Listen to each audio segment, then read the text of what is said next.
chào anh em sản xuất ngành nhôm kính. Ngày hôm nay công ty cổ phần thương mại xuất nhập khẩu Kính Max xin giới thiệu với anh em ngành nhôm kính sản phẩm máy cắt nhôm 2 đầu 09S mang thương hiệu Fentech. Đây là dòng máy được cải tiến mới nhất của tháng 11 năm 2019. Công ty chúng tôi chuyên cung cấp các dòng máy sản xuất cửa nhôm, cửa nhựa lớn nhất trên thị trường Việt Nam hiện nay, với nhiều chủng loại, mẫu mã đa dạng phong phú và chi nhánh, các kho chi nhánh tại Bắc Trung Nam thì có thể cung cấp cho anh em tất cả các cái dòng máy phù hợp với điều kiện vốn đầu tư. Thì sau đây tôi sẽ giới thiệu tổng quan chi tiết máy để cho anh em tham khảo. Thì đối với dòng máy cắt nhôm 2 đầu 09S này thì sẽ cắt được 3 góc cắt. Đó là góc cắt 90 độ, góc cắt 45 độ như bên trong và góc cắt 135 độ. Máy sẽ sử dụng động cơ có công suất là 3 kW trên một đầu máy và hai đầu máy là 6 kW. Lưỡi cắt đường kính 455, lưỡi cắt Tenryu công nghệ Nhật Bản. Thì đây là dòng lưỡi cắt tốt nhất trên thị trường hiện nay và tôi sẽ trực tiếp cắt thử để cho anh em xem ạ.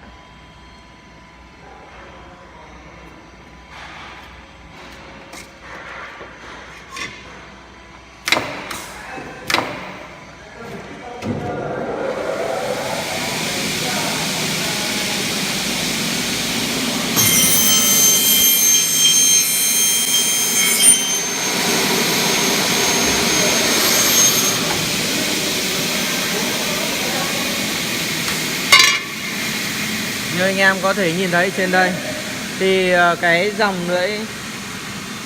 lưỡi cắt này, đây là nhôm sinh pha tem đỏ Quảng Đông, dày 2 ni chính hãng, thì vết cắt rất là mịn, thì không bị ba via. Và lưỡi cắt này thì chúng tôi sẽ bảo hành cho anh em trong vòng 3 tháng. Nếu mà khi mà bị cắt nổ nhôm, bị móp nhôm, bị ba via thì chúng tôi sẽ tiến hành đổi một cặp lưỡi mới cho anh em ạ.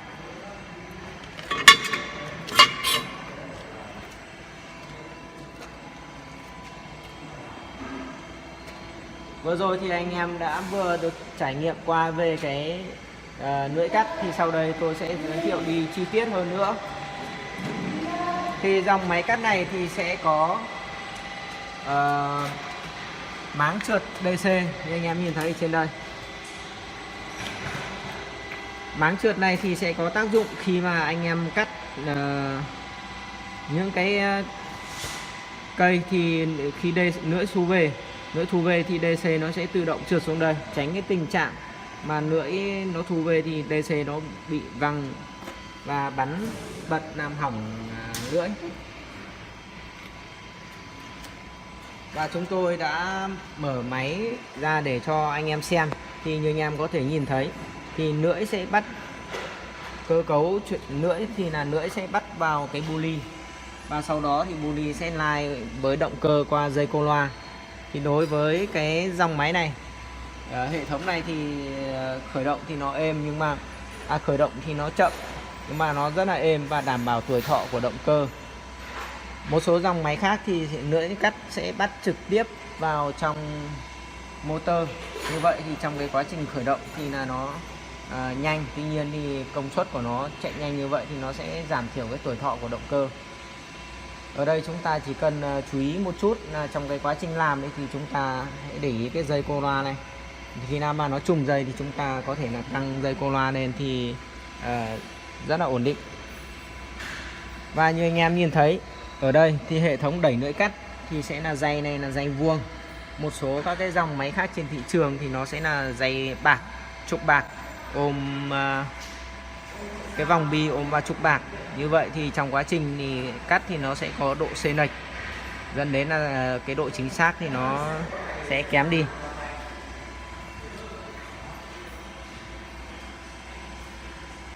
Và ở trên đây thì chúng ta sẽ hệ thống đẩy lưỡi thì sẽ bao gồm là piston dầu và piston khí kết hợp với nhau để đẩy lưỡi tịnh tiến. Nó sẽ êm hơn rất là nhiều. Chúng ta có thể nhìn thấy là tổng quan về thân bệ đỡ máy. Thì ở đây máy thì sẽ được hai mặt máy thì sẽ là được làm bằng thép, gia công cơ khí chính xác, CNC cao, thép thì rất là sáng bóng chắc khỏe. Và chúng ta sẽ cùng tham quan hệ thống tủ điện của máy. Thì đây là dòng máy cải tiến thế hệ mới, nên là hệ thống tủ điện của máy thì chúng tôi đã thay thế hoàn toàn các linh kiện thiết bị điện tử là bằng thiết bị điện của hãng Schneider, hãng nổi tiếng của Pháp. Và hệ thống điện thì được đấu nối theo tiêu chuẩn của châu Âu. Các dây nối thì được bọc bằng đồng, đảm bảo không bị hở điện, do điện. Hệ thống điện thì luôn hoạt động ổn định. Và hai tủ điện thì sẽ chia làm hai ngăn riêng biệt. Ngăn phía bên trên thì sẽ là nắp các thiết bị linh kiện điện, và ngăn phía bên dưới là hệ thống điều khiển khí nén. Thì như anh em có thể nhìn thấy ở đây, hệ thống điều khiển khí nén thì chúng tôi sẽ cải tiến. Ngày trước thì cái cục hút van điện tử này thì họ sẽ sử dụng cục hút của van điện tử 220V, nhưng mà bây giờ chúng tôi sẽ chuyển sang cục hút 24V, thì sẽ đảm bảo trong cái quá trình sản xuất thì nó sẽ không bị cháy cái cục hút van điện tử này. Và đây là bộ chuyển đổi nguồn từ 220V sang 24V, anh em có thể nhìn thấy trên đây.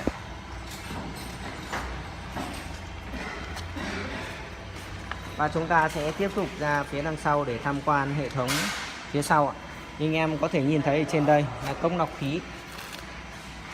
Cái cốc lọc khí này mà của Đài Loan thì nhìn rất là chắc chắn, không như một số dòng các thiết bị cũ thì nó rất là hay vỡ, dẫn đến cái hiện tượng là bị rò khí rất là nhiều. Ở đây piston chuyển góc thì sẽ rất là to khỏe chắc chắn, có kích thước là 260 x 100, đảm bảo trong cái quá trình chuyển góc chúng ta được đảm bảo ổn định hơn. Và như anh em có thể nhìn thấy đây chính là hệ thống phun dầu day. Thì dầu sẽ được đổ ở đây phía bên dưới máy và sẽ được bơm trực tiếp vào day của cái đường day mang cá này. Thì khi mà bơm day như thế này thì sẽ trong cái quá trình đẩy lưỡi thì nó sẽ rất là êm và sẽ đảm bảo độ chính xác rất là cao. Ngoài ra anh em có thể tham quan toàn bộ thân bệ máy thì chúng tôi đã sơn bằng 100% là sơn tĩnh điện, bao gồm kể cả phần gầm máy. Nhưng máy đây sẽ có chiều dài là khoảng 5m2, chiều rộng nòng trong của máy như anh em nhìn thấy đây rất là to khỏe chắc chắn. Nòng trong của nó rộng khoảng 60 phân. Đây, nòng trong rộng khoảng 60 phân. Thì đảm bảo trong cái quá trình hoạt động thì nó sẽ được đầm máy rất là nhiều. Hệ thống nắp chụp DC được thiết kế theo phương thẳng đứng thì giúp tiết kiệm diện tích và thẩm mỹ rất là đẹp. Anh em có thể tham quan máy. Thì trên đây thì tôi đã giới thiệu chi tiết về dòng máy cắt nhôm hai đầu 09 được nhập khẩu và phân phối bởi công ty cổ phần thương mại xuất nhập khẩu Kinh-Max.